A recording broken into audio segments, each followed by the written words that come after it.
Il a attaqué le crank juste au moment où il allait sortir de l'eau.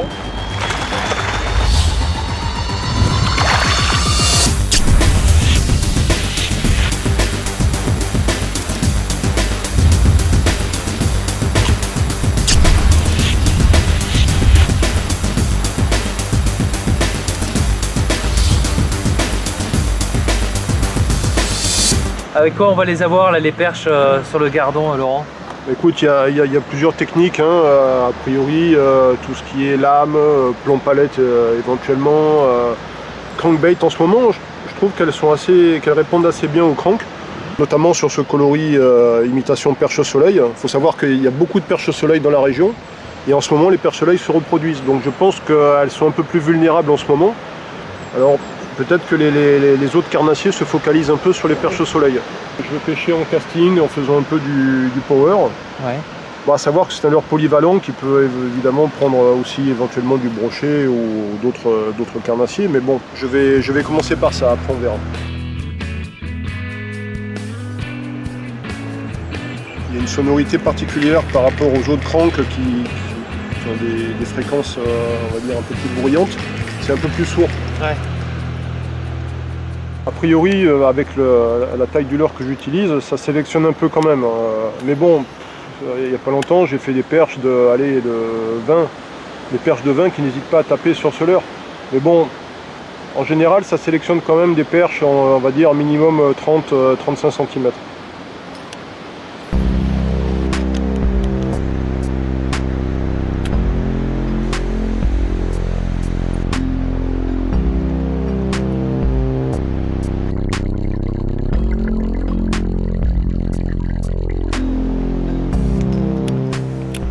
J'ai changé de coloris, là, j'ai gardé le même leurre, hein, c'est toujours le même crank, là, un bomba.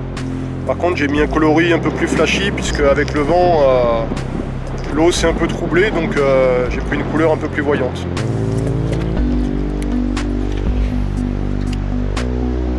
Et donc voilà une perche commune du Gardon. Et tu vois, je te disais tout à l'heure, la taille des leurres, ça les dérange pas forcément parce que tu vois, elle a mordu sur ce crank, la bomba crank, qui est quand même une grosse bouchée pour elle, mais bon, il n'y a pas photo quoi. C'est pour ça que j'insiste un peu avec ce leurre, puisque bon, ça les fait quand même pas mal réagir. Il y a plus gros hein, dans le Gardon, bien plus gros.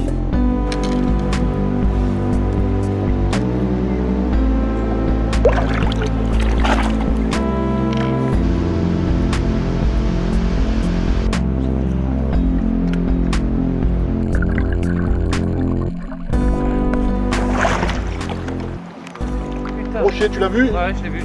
Il a attaqué le crank juste au moment où il allait sortir de l'eau. Et hop, décroché. Ah. Il était piqué juste au bord, on l'a vu attaquer. Hein. Oh, c'était un poisson de 75, je pense. On a même été surpris tous les deux, vous savez, on discutait. Il a attrapé le crank du bout du bec au moment où il allait sortir de l'eau. Et bon, voilà, on l'a vu.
Bon, c'est pas une perche, mais ça fait plaisir.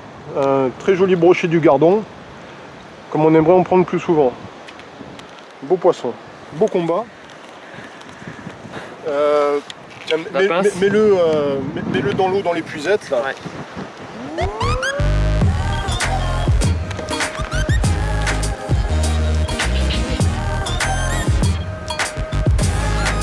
Comparé du leurre qui était destiné aux perches, bon c'est sûr c'est un leurre polyvalent hein, puisque il plaît aussi bien aux perches qu'aux brochets. Donc voilà, joli poisson, joli combat. On va vite le remettre à l'eau.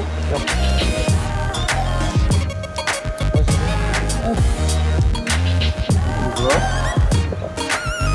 Joli poisson.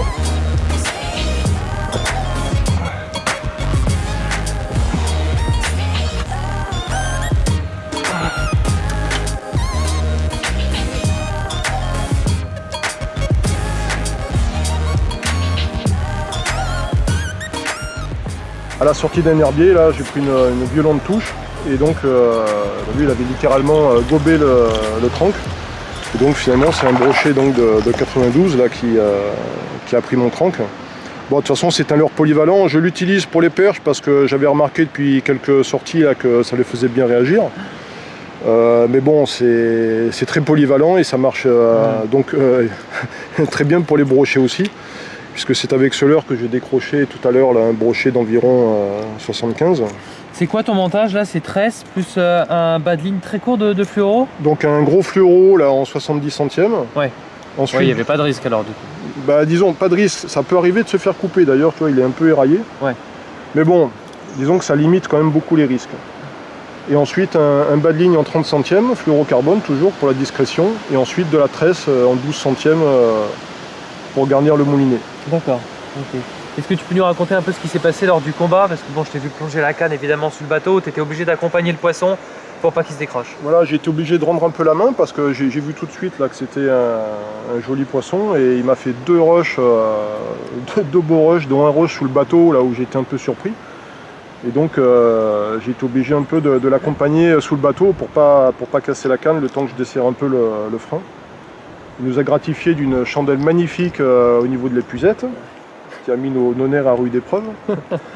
Mais écoute, ça se termine bien et je suis bien content d'avoir pu vous montrer un joli brochet du Gardon lors de cette sortie. Vu la couleur de l'eau, je vais persister. Ensuite, c'est sûr que si au bout d'un moment j'ai plus de touche du tout, à ce moment-là, je partirai dans d'autres techniques. Mais bon, a priori, je pense que là aujourd'hui, je pense que c'est le bon leurre. Bon, on y retourne parce que je veux revoir d'autres brochets ou d'autres perches. Allez, on y retourne.